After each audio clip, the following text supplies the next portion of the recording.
નમસ્કાર, હું છું પરવીન પઠાણ અને ગુજરાતની વાત પ્રોગ્રામમાં તમારું સ્વાગત કરું છું.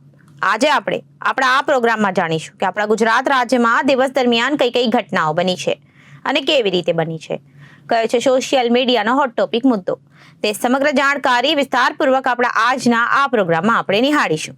તો ચાલો જાણીએ અને નજર કરીએ શરૂઆતના મુખ્યના વિશેષ સમાચારો પર.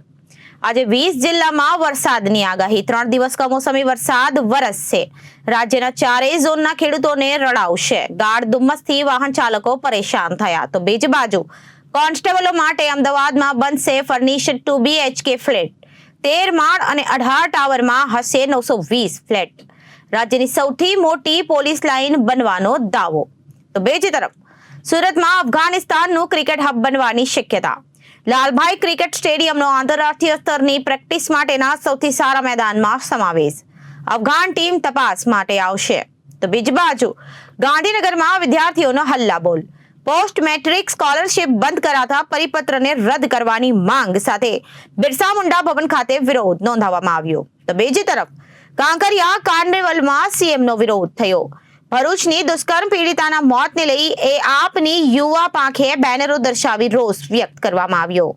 મહિલા કાર્યકર્તા એમએલએની ગાડી સામે ઊભી રહી ગઈ. તો બીજી તરફ હવે દક્ષિણ ગુજરાતના ખેડૂતોને પણ મળશે દિવસે વીજળી.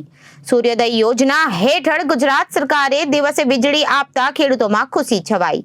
આગેવાન જયેશ દેલાડે નિર્ણય આવકાર્યો. તો બીજી તરફ અમદાવાદ રાજકોટ હાઈવે પર જયપુર જેવો અકસ્માત સર્જાયો. 4 વાહન વચ્ચે અકસ્માત થતા જોરદાર બ્લાસ્ટ થયો. ટ્રકમાં ભરેલા કાપડથી આગ બેકાબુ બની 2ના મોત નીપજ્યા અને 2 ગંભીર રીતે ઘવાયા.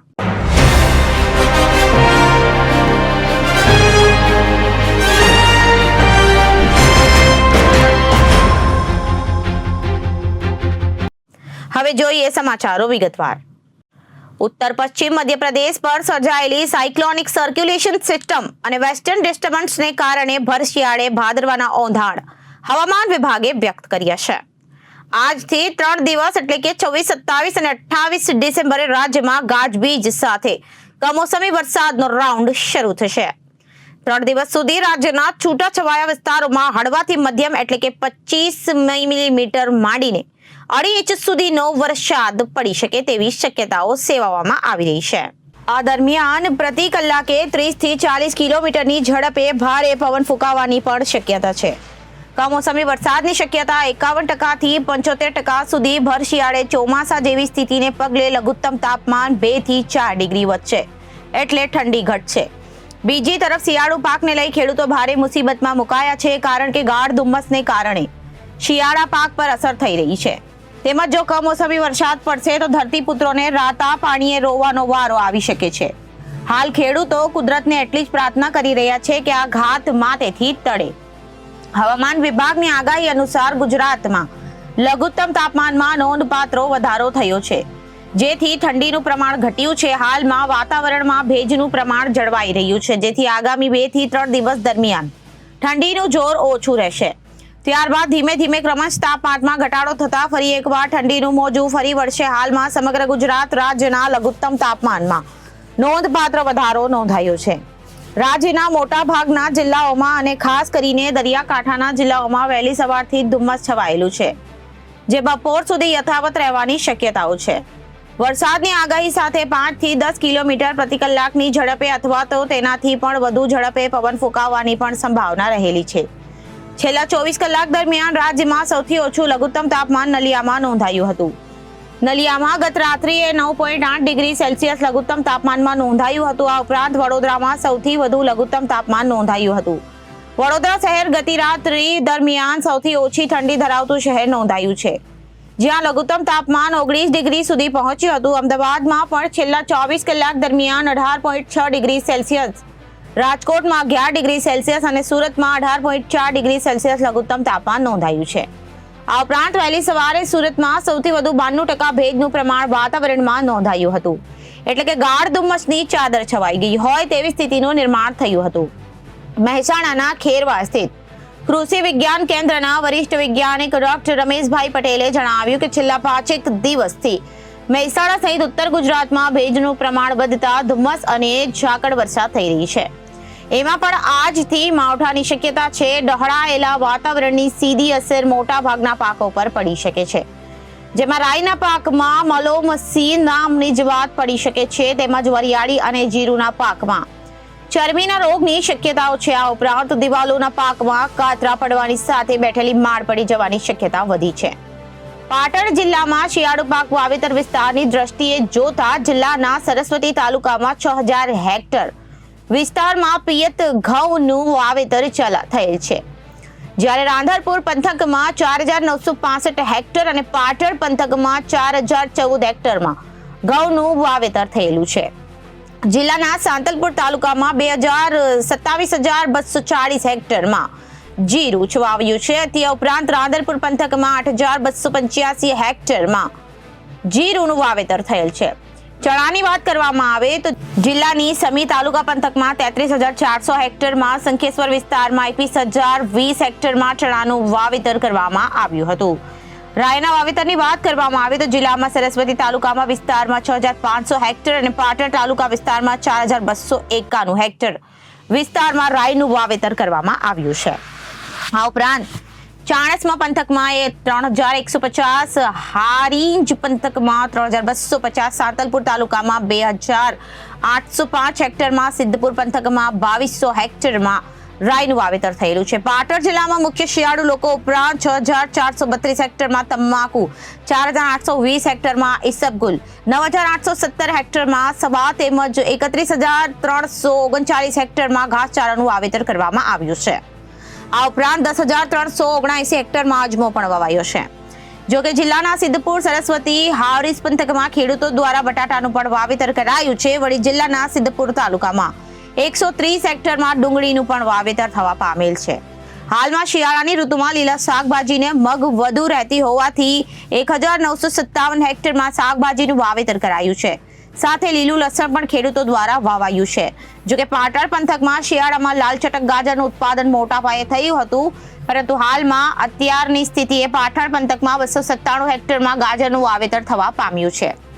કમોસમી વરસાદ પડે તો કચ્છમાં હાલ બાગાયત પાકમાં દાડમના ફાલ ઝાડની ઉપરથી નુકસાન પામી શકે, ત્યારે રોકડિયા પાકમાં કપાસને હાનિ પહોંચાડવાની ભીતિ છે. શિયાળુ પાકમાં ઘઉં, જીરું, દિવેલા, એરંડા અને રાયડો સહિતના પાકમાં અંકુર ફૂટતા હોય તો આ પાકોમાં ખાસ અસર પહોંચશે.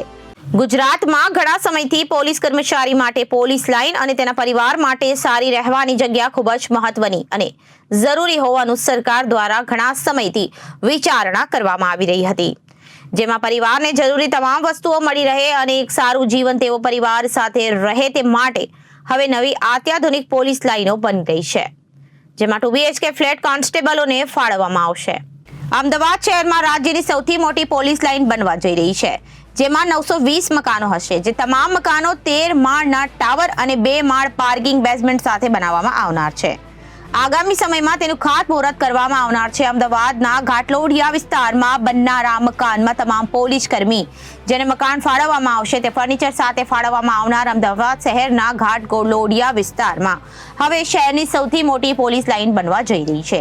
જે પોલીસ લાઇનમાં 13 માળના કુલ 18 ટાવર બનવાના છે, જેમાં બેઝમેન્ટ 2 માળ સુધીનું હશે, જેમાં વાહન ચેકિંગ માટે વ્યવસ્થા કરવામાં આવી છે. અહીંયા આગામી દિવસોમાં પોલીસ લાઇન અને નવા પોલીસ સ્ટેશનના મકાનનું ખાતમુહૂર્ત થવા જઈ રહ્યું છે, જે માટે અત્યારથી તૈયારીઓ શરૂ કરી દેવામાં આવી છે.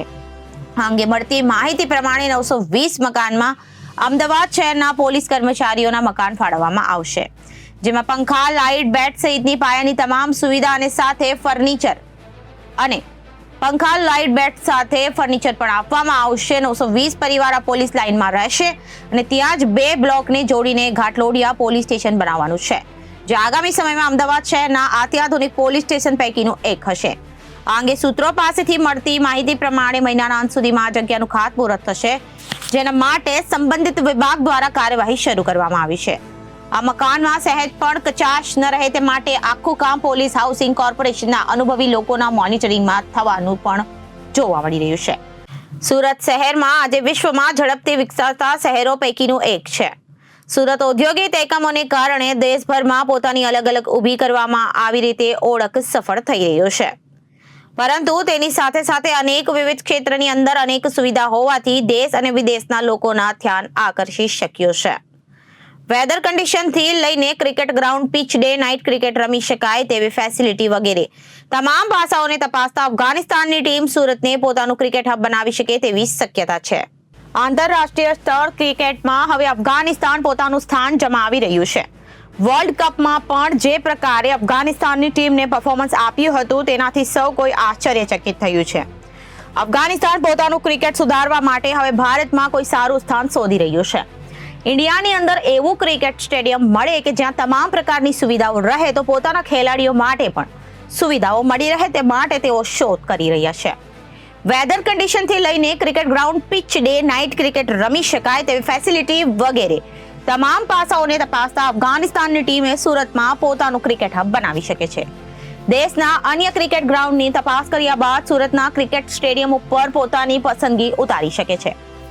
સુરતના સાંસદ મુકેશ દલાલે જણાવ્યું કે તાજેતરમાં જ બિગ બે ક્રિકેટ ટુર્નામેન્ટ આયોજન સુરતના લાલભાઈ ક્રિકેટ સ્ટેડિયમ ખાતે થયું હતું. સોશિયલ ફંક્શન માટે સુરત આવેલા આઈસીસીના ચેરમેન જય શાહ સુરતની મુલાકાતે આવ્યા હતા. તે દરમિયાન તેમણે મારી સાથે કરેલી વાતચીતમાં કહ્યું હતું કે સુરત ક્રિકેટને મારે ઘણું બધું આપવાની જરૂર છે. આગામી દિવસોમાં વધુમાં વધુ મેચ સુરતને શહેરને મળે તે માટે તમામ તૈયારી છે. સુરત દક્ષિણ ગુજરાતના ક્રિકેટને વધુમાં વધુ પ્રોત્સાહન મળે તે દિશામાં નિર્ણયો લેવામાં આવી રહ્યા છે. વધુમાં તેમણે જણાવ્યું કે અફઘાનિસ્તાન પોતાના ક્રિકેટને વધુ સારું કરવા માટે ભારતની અંદર સારું ગ્રાઉન્ડ અને સારી ફેસિલિટી મળે તે પ્રકારની વ્યવસ્થા શોધી રહ્યું છે. ત્યારે મારા તરફથી પણ પ્રયાસ થઈ રહ્યા છે. અફઘાનિસ્તાનની ટીમ સુરતને પોતાનું ક્રિકેટ હબ બનાવે તે માટે અફઘાનિસ્તાન મેનેજમેન્ટની ટીમ પણ સુરતની મુલાકાતે આગામી દિવસોમાં લેશે. આઈપીએલમાં જે પ્રકારે ચેન્નઈ સુપર કિંગની ટીમે સુરત લાલભાઈ ક્રિકેટ સ્ટેડિયમ ખાતે તૈયારી કરી હતી ત્યારે કોઈ પણ પ્રકારની મુશ્કેલી થઈ ન હતી અને ખેલાડીઓ ખૂબ જ ખુશ હતા. અફઘાનિસ્તાનની ટીમમાં જો સુરતમાં આવે તો તેમને ઓછા ખર્ચે સારી ફેસિલિટી મળી શકે તેમ આંતરરાષ્ટ્રીય ફ્લાઇટની પણ સેવા તમને મળી શકે છે. તેથી સુરત લાલભાઈ ક્રિકેટ સ્ટેડિયમ અને અફઘાનિસ્તાનના ક્રિકેટનું હબ બની શકે તેવી પૂરી શક્યતા છે. સુરત લાલભાઈ ક્રિકેટ સ્ટેડિયમ આજે ક્રિકેટરો માટેનું પણ પસંદગી સ્થળ બની રહ્યું છે. આઈપીએલની ચર્ચા ચારેકોર થઈ રહી છે ત્યારે ગત વર્ષે ચેન્નઈ સુપર કિંગે આઈપીએલ માટેની તૈયારી સુરતના લાલભાઈ ક્રિકેટ સ્ટેડિયમ ખાતે કરી હતી. તેમના કેપ્ટન તરીકે મહેન્દ્રસિંહ ધોનીએ પણ અંદાજે 20 થી 22 દિવસ સુધી ટીમ સાથે સુરતના લાલભાઈ ક્રિકેટ સ્ટેડિયમ ખાતે તૈયારી કરી હતી. સંપૂર્ણ પ્રેક્ટિસ સેશન દરમિયાન કોઈ પણ પ્રકારની સમસ્યા પ્રેક્ટિસને લઈને કે રહેવા સહિતની તમામ ફેસિલિટી સુરત ખાતે સારી રીતે મળી રહી હતી, જેના કારણે આઈપીએલમાં ભાગ લેતી અન્ય ટીમોનું પણ ધ્યાન હવે સુરત તરફ જઈ રહ્યું છે. સુરતનું ક્રિકેટ સ્ટેડિયમ તમામ પ્રકારની સુવિધાઓથી સજ્જ છે. એટલું જ નહીં પરંતુ રહેવાથી લઈને અન્ય સુવિધાઓ પણ સુરતમાં ખૂબ જ સારી રીતે થઈ શકે તેમ છે. આદિવાસી સમાજના બાળકોને ઉચ્ચ અભ્યાસ માટેની પોસ્ટ મેટ્રિક સ્કોલરશિપ જેને સરકારે બંધ કરી દેતા વિદ્યાર્થીઓ અને વાલીઓ મુશ્કેલીમાં મુકાયા છે. આદિજાતિ સમાજના વિદ્યાર્થીઓનો ઉચ્ચ અભ્યાસ માટેની પોસ્ટ મેટ્રિક સ્કોલરશિપ પુનઃ શરૂ કરવા અગાઉ પણ બિરસા મુંડા ભવન ખાતે વિરોધ પ્રદર્શન કરવામાં આવ્યો હતો. પોસ્ટ મેટ્રિક શિષ્યવૃત્તિના પરિપત્રના વિરોધમાં વિદ્યાર્થીઓએ એબીવીપીએ ગાંધીનગર ખાતે દેખાવો કર્યો છે. એબીવીપી અને વિદ્યાર્થીઓએ પોસ્ટ મેટ્રિક શિષ્યવૃત્તિના પરિપત્રના વિરોધમાં ગાંધીનગરના બિરસા મુંડા ભવન ખાતે પહોંચ્યા હતા. પોસ્ટ મેટ્રિક શિષ્યવૃત્તિમાં મેનેજમેન્ટ કોટાને શિષ્યવૃત્તિ મળવા પાત્ર ન હોવાના સરકારના પરિપત્ર સામે વિરોધ કરવામાં આવ્યો છે. પ્રવેશ પ્રક્રિયા બાદ સરકારના આ પ્રકારના પરિપત્રના કારણે વિદ્યાર્થીઓ મુશ્કેલીમાં મુકાયા હોવાનો પણ આક્ષેપ કરવામાં આવ્યો છે. પોસ્ટ મેટ્રિક શિષ્યવૃત્તિમાં મેનેજમેન્ટ કોટાના વિદ્યાર્થીઓને શિષ્યવૃત્તિ ન આપવાના કારણે 60,000 વિદ્યાર્થીઓની સીધી અસર થઈ હોવાનો વિદ્યાર્થીઓનો એબીવીપીએ આક્ષેપ કર્યો છે. વિદ્યાર્થીઓને એબીવીપી અત્યારે વિરોધ પ્રદર્શન કરીને આ પરિપત્રને રદ કરવા અને શિષ્યવૃત્તિ આપવા માટેની રજૂઆત કરી છે. હવે જોવાનું એ રહ્યું કે સરકાર દ્વારા મામલે કેવો નિર્ણય લેવામાં આવશે. સરકાર પરિપત્રને રદ કરે છે કે પછી યથાવત રાખે છે તે જોવું રહ્યું છે. એબીવીપીના પ્રાંત સહમંત્રી દીપ દેસાઈએ જણાવ્યું કે ગુજરાતના જનજાતિ ગરીબ મધ્યમ વર્ગના વિદ્યાર્થીઓ જેમણે કોલેજમાં એડમિશન લઈ લીધું છે તેમના વાલીઓને એવું હતું કે વિદ્યાર્થીઓની ફીસ સરકાર ભરશે. હવે બિરસા મુંડા ભવનના અધિકારીઓ દ્વારા એક પરિપત્ર બહાર પાડવામાં આવ્યો છે કે વિદ્યાર્થીઓની ફી અને તેમને લીધેલું એડમિશન હવે મેનેજમેન્ટ કોટામાં ગણાશે. તેમની ફી સરકાર નહીં ભરે અને આ મામલે વિદ્યાર્થી પરિષદ કલેક્ટરને આવેદનપત્ર આપ્યું હતું. મંત્રીને રજૂઆત કરી પરંતુ કોઈ ઉકેલ ન આવતા આજે એબીવીપી દ્વારા અહીં મોટી સંખ્યામાં વિરોધ કરવામાં આવી રહ્યો છે. તો હજુ ટ્રેલર છે કે સાંજ પડતા પિક્ચર હજુ બાકી છે. તો પરિસરમાં બેઠેલા અધિકારીઓ માટે સ્પષ્ટપણે ચેતવણી કે પરિપત્ર રદ કરો. તેવી માંગ ઉઠી છે. અમદાવાદના કાંકરિયા કાર્નિવલમાં પ્રારંભના દિવસે કાંકરિયા ખાતે આમ આદમી પાર્ટીના છાત્ર વિંગ CYSS દ્વારા મોડી રાતે વિરોધ પ્રદર્શન કરવામાં આવ્યું હતું. મુખ્યમંત્રી ભૂપેન્દ્ર પટેલ સહિત મંત્રી અને ધારાસભ્યો જ્યારે કાર્નિવલમાં રવાના થઈ ગયા હતા ત્યારે બહાર આમ આદમી પાર્ટીના છાત્ર વિંગ દ્વારા બેનરો લઈને વિરોધ પ્રદર્શન કરવામાં આવ્યું હતું. આમ આદમી પાર્ટીના મહિલા કાર્યકર્તા ભાજપના ધારાસભ્યની આગળ ઊભી રહી ગઈ હતી. અચાનક જ વિરોધ પ્રદર્શન તથા મુખ્યમંત્રીની સિક્યોરિટી અને પોલીસ તંત્રમાં દોડધામ મચી ગઈ હતી. સીએમ સિક્યોરિટી અને પોલીસે બેનરો લઈને દર્શાવનારા કાર્યકર્તાઓને દૂર ખસેડ્યા હતા. તમામને ડિટેઇન કરી મણિનગર પોલીસ સ્ટેશન લઈ જવામાં આવ્યા હતા. રાજ્યના મુખ્યમંત્રી દ્વારા કાંકરિયા કાર્નિવલ 2024 રંગેચંગે પ્રારંભ કરાવવામાં આવ્યો હતો. કાર્નિવલ 10 વાગ્યે પૂર્ણ થયા બાદ મુખ્યમંત્રી સહિતના ધારાસભ્યો અને નેતાઓ રવાના થયા. ત્યારે અચાનક જ આમ આદમી પાર્ટીના 10 થી 15 જેટલા કાર્યકરો હાથમાં બેનરો લઈને વિરોધ પ્રદર્શન કરવા માટે રોડ ઉપર આવી ગયા હતા. મુખ્યમંત્રીના કાફલા અને ધારાસભ્યોની ગાડીના જવાના રસ્તા ઉપર ઉભા રહી જતા સીએમ સિક્યોરિટી પર દોડતી થઈ ગઈ હતી. તાત્કાલિક ધોરણે સ્થાનિક પોલીસની મદદથી તમામ લોકોને ત્યાંથી દૂર ખસેડવામાં આવ્યા હતા. આમ આદમી પાર્ટીની મહિલા કાર્યકર્તા એક ધારાસભ્યની ગાડીની આગળ ઊભી રહી હતી. જો કે એક પણ મહિલા પોલીસ કર્મી હાજર ન હોવાથી ત્યાંથી તેને દૂર ખસેડવામાં પોલીસને તકલીફ પડી હતી. આમ આદમી પાર્ટીના છાત્ર વિંગ CYSS દ્વારા આક્ષેપ કરાયો છે. કાંકરિયા કાર્નિવલમાં સીએમ અને મંત્રીઓનો આવવાનો સમય છે. 10 વર્ષની બાળકી દુષ્કર્મ પછી મૃત્યુ પામી તેના પણ પરિવારને મળવાનો સમય નથી. 2 વર્ષની દીકરીથી લઈને 70 વર્ષ સુધીની મહિલાઓ સુરક્ષિત નથી. તમામ દુષ્કર્મ આરોપીને તાત્કાલિક ફાંસી આપો, ન્યાય આપવા માંગ કરી હતી. ઘણા સમયથી ભાજપના રાજમાં ગુજરાતની દીકરીઓ સલામત નથી. ગુજરાતમાં ખેડૂતોને ખેતી કરવા માટે રાત્રે પાણી વાળવા જવું નહીં પડે. રાજ્યના 96% ગામોમાં કિસાન સૂર્યોદય યોજના હેઠળ દિવસે વીજ પુરવઠો સપ્લાય કરવામાં આવી રહ્યો છે અને બાકીના 4% ગામોમાં પણ ખેતી માટે દિવસે વીજળી મળતી થઈ જશે એમ ઉર્જા મંત્રી કનુ દેસાઈએ મંગળવારે જાહેરાત કરી હતી. ત્યારે દક્ષિણ ગુજરાતને પણ આ યોજનાનો લાભ મળતા ખેડૂતોમાં ખુશી જોવા મળી હતી. રાજ્યના 18,225 ગામોમાંથી 17,193 ગામોમાં 20.51 લાખથી વધુ ખેતીવાડી વીજ જોડાણો આપી દેવાયા છે. તેમાંથી 19,561 ગામોમાં 18,95,744 જેટલા ખેડૂતોને દિવસે જ વીજળી મળતી થઈ ગઈ છે. જે પૈકીના 11,927 ગામોના ખેડૂતોને સિંગલ શિફ્ટમાં સવારે 8 થી સાંજના 4 અને સવારે 9 થી સાંજના 5 વાગ્યા સમય વચ્ચે દિવસે વીજળી મળતી થઈ ગઈ છે. જ્યારે 4,634 ગામોના ખેડૂતોને 2 શિફ્ટમાં એટલે કે સવારે 5 થી બપોરે 1 વાગ્યા સુધી અને બપોરના 1 થી રાતના 9 વાગ્યા સુધી વીજ પુરવઠો પૂરો પાડવામાં આવી રહ્યો છે. બાકી રહેલા 632 ગામોમાં પણ સાતવારે દિવસે વીજળી મળતી થઈ જશે. આ 4% બાકી રહેલા 632 ગામોમાં મોટા ભાગના ગામો દેવભૂમિ, દ્વારકા, કચ્છ અને બનાસકાંઠા જિલ્લાના છે, જ્યાં ખેડૂતોની સંખ્યા 1,55,401 થવા જાય છે. ઉર્જા મંત્રી કનુ દેસાઈએ કહ્યું કે છેલ્લા 3 વર્ષમાં 30 નવી પેટા વિભાગીય અને 3 વિભાગીય કચેરીઓ મંજૂર કરીને સરકારે સતત ખેડૂતોને હિતમાં દિવસે વીજળી આપવાનો નિર્ણય કર્યો છે.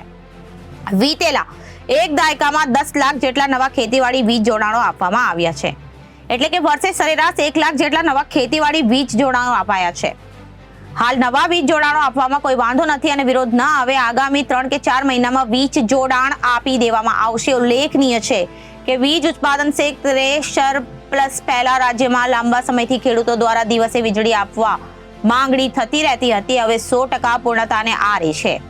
ત્યારે સરકારના નિર્ણયને દક્ષિણ ગુજરાતના ખેડૂતોએ આવકાર્યો હતો અને સુરત જિલ્લાના સહકારી અગ્રણી જયેશ દેલાડે જણાવ્યું કે ગુજરાતમાં વીજ સર્વોદય યોજના હેઠળ સરકારે 2020માં ખેતીને દિવસે વીજ આપવાની શરૂઆત કરી હતી, પરંતુ દક્ષિણ ગુજરાતમાં થોડો વિલંબ થયો છે. હવે દક્ષિણ ગુજરાતના ખેડૂતોને હવે દિવસે આપવાનું શરૂ કર્યું છે.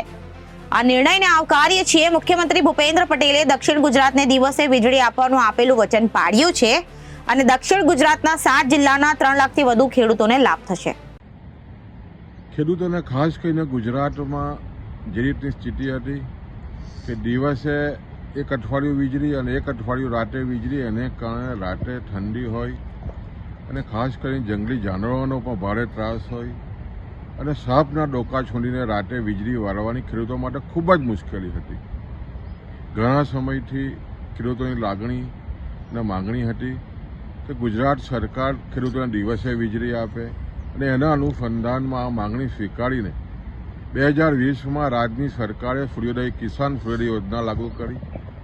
આજે તમે જો તો આદરણીય મુખ્યમંત્રી ભૂપેન્દ્રભાઈ પટેલની આગેવાનીમાં અને ખાસ કરીને ઉર્જા મંત્રીએ જે રીતે કામગીરી કરી છે અને કારણે દક્ષિણ ગુજરાતમાં લગભગ 3 લાખથી વધારે ખેડૂતોના ખેતરોમાં દિવસે વીજળી આવી છે. ખેડૂતોને ખુશી ઉત્પન્ન થઈ છે. ખાસ કરીને જે સ્થિતિ બનતી હતી ને ખાસ કરીને વીજળી અને ખાસ કરીને ખેતીમાં પાણી અગત્યનું અંગ છે અને જ્યારે દિવસે વીજળી આવતી હોય તો સ્વાભાવિક છે કે પૂરતી ક્ષમતાથી ખેડૂતો વીજળી વાપરી શકે અને પાણી બોરવેલમાંથી કાઢી શકે અને એનો પોતાનો પાક તંદુરસ્ત રીતે ઊભો કરી શકે. આ જે નિર્ણય કરવામાં આવ્યો છે એને કારણે સમગ્ર દક્ષિણ ગુજરાતના ખેડૂતોમાં એક આનંદની લાગણી છે. ગુજરાતના ખેડૂતોમાં આનંદની લાગણી છે કે ખેડૂતો માટે સંવેદનશીલ નિર્ણય રાજ્ય સરકારે કર્યો છે. ઘણા વખતની માગણી હતી. કિસાન સૂર્યોદય યોજનામાં આદરણીય મુખ્યમંત્રીએ જે નિર્ણય કર્યો છે અને તમામ ખેતરોમાં દિવસે વીજળીની જે વાત સ્વીકારી છે અને આપવામાં આવી રહી છે, ખૂબ જ તંદુરસ્ત નિર્ણયને અમે ખૂબ જ આવકારીએ છીએ. ગત 20 ડિસેમ્બરની સવારે જયપુરમાં અજમેર હાઈવે પર એવો અકસ્માત થયો કે જે દેશભરમાં ચર્ચાનો વિષય બન્યો. એલપીજી ગેસથી ભરેલા ટેન્કરને ટ્રકે ટક્કર મારતા જોરદાર વિસ્ફોટ થયો હતો. આ અકસ્માતમાં 11 લોકો જીવતા ભૂંજાયા અને 33 લોકો દાઝી ગયા હતા. અમદાવાદ રાજકોટ હાઈવે ઉપર એક એવો જ અકસ્માત સર્જાયો હતો. અમદાવાદના બાવડા અને બાગોદરા વચ્ચે ભમાસરા ગામ પાસે અકસ્માત સર્જાયો હતો. બાગોદરાથી અમદાવાદ તરફ જતી કાપડની ટ્રકનું ટાયર ફાટતા બાવડા તરફથી બાગોદરા તરફ જતી ટ્રક સાથે અથડાઈ હતી. આ ઘટનામાં કુલ 4 ભારે વાહનો અથડાતા મોટો અકસ્માત થયો હતો. આ અંગે મળતી માહિતી મુજબ ટ્રક અથડાતા બ્લાસ્ટ થઈને આગ લાગી હતી. આ અકસ્માત અંગે આગની ઘટનામાં એક ટ્રકમાં સવાર 2 લોકોના મોત થયા છે, જ્યારે 2 લોકોને ઈજા પહોંચી છે. ઘટનાની જાણ થતાં બાવડા, બાગોદરા અને કોટ પોલીસ સ્થળે પહોંચી હતી. ધોળકા, સાણંદ સહિતના ફાયર બ્રિગેડની ટીમો પણ ઘટના સ્થળે પહોંચીને આગ પર કાબુ મેળવ્યો હતો. હાલ પોલીસ દ્વારા મામલે તપાસ શરૂ કરવામાં આવી છે. રાજકોટ અમદાવાદ હાઈવે પર મધરાતે સર્જાયેલા અકસ્માતમાં ઘાયલ જિગ્નેશભાઈ દિલીપભાઈ વાજાએ જણાવ્યું હતું કે 2:45 કલાકે સોલા સિવિલ હોસ્પિટલ ખાતે ખસેડવામાં આવ્યા હતા, જ્યાં તેમની સ્થિતિ વધુ ગંભીર હોવાથી સવારે 7 વાગ્યે તેમના આસારવા સિવિલ હોસ્પિટલ ખાતે ખસેડવામાં આવ્યા હતા, જ્યાં હાલમાં તેમની સારવાર ચાલી રહી છે. તેઓને માથાના ભાગે ઈજા પહોંચી છે અને નાકમાંથી સતત લોહી વહી રહ્યું હોવાથી સીટી સ્કેન સહિતની તપાસ હાથ ધરવામાં આવી હતી, જેમાં તેમની સ્થિતિ સ્પષ્ટ થઈ છે. તેઓને ફક્ત બંને હાથમાં ફ્રેક્ચર થયું છે અને સર્જિકલ વિભાગમાંથી ઓર્થોપેડિક વિભાગમાં ટ્રાન્સફર કરવામાં આવ્યા છે. વધુ ગંભીર ફ્રેક્ચર હશે તો તેમની આવતીકાલે સર્જરી કરવામાં આવશે. આ બાબતે મળતી માહિતી મુજબ અમદાવાદ સિવિલ હોસ્પિટલના મેડિકલ સુપ્રિન્ટેન્ડન્ટ ડોક્ટર રાકેશ જોશીએ અને આરએમઓ જગદીશ સોલંકી સાથે વાતચીત કરવાનો પ્રયત્ન કર્યો, પરંતુ તેમનો સંપર્ક થઈ શક્યો નથી.